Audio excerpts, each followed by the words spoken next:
She is rough and tough, but I think that they like that.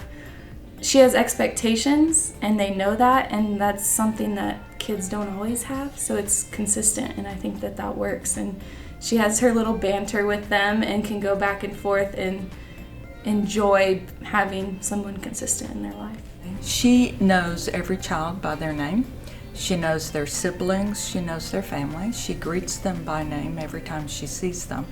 And so as she goes up and down the hall, she'll stop and ask them some personal question.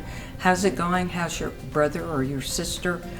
Some of them may be in high school in a different school district, since we don't have a high school right now.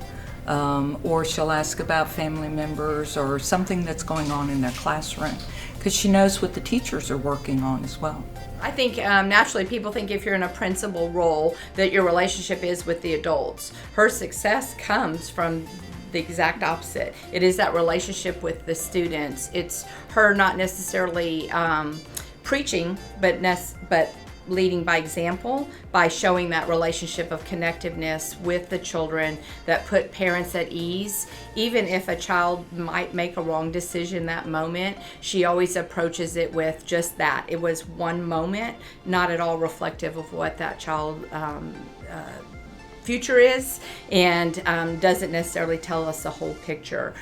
She works really hard. I've seen her stay later than everyone, and most of the time you'll see her walk by and turn off the lights because she's the last one.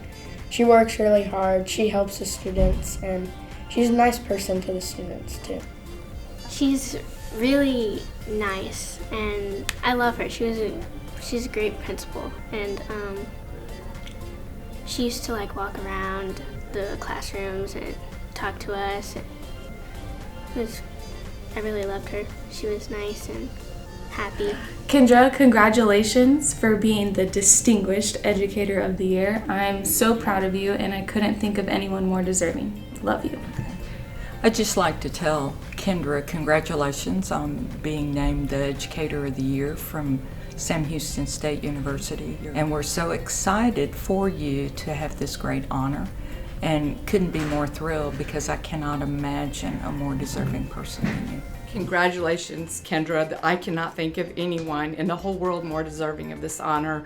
And thank you for sharing your gifts and your time and energy, and allowing me to walk alongside you through this journey. And again, congratulations. Congratulations, Miss Wuest. You deserve it.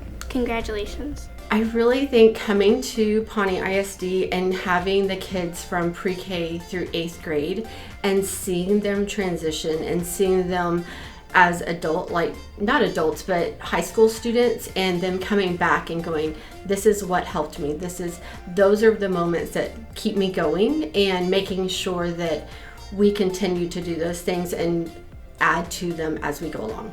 I jump in with them. I am not one that likes to take a back seat and go, here's something new, you figure it out. I am one that's going to click the buttons and figure it out myself, and then help support them through that. I feel like they buy into it better, and they also know that I'm there to support them. If I don't know it, I will sit down and say, let's call right now and figure out what do we need to do, and that in turn goes into the kids. And so I think that's how we get the best for the kids, is jumping in and doing it. I think kids come with all kinds of challenges, and so we have to look at them as the whole child, and we can't just focus on them academically.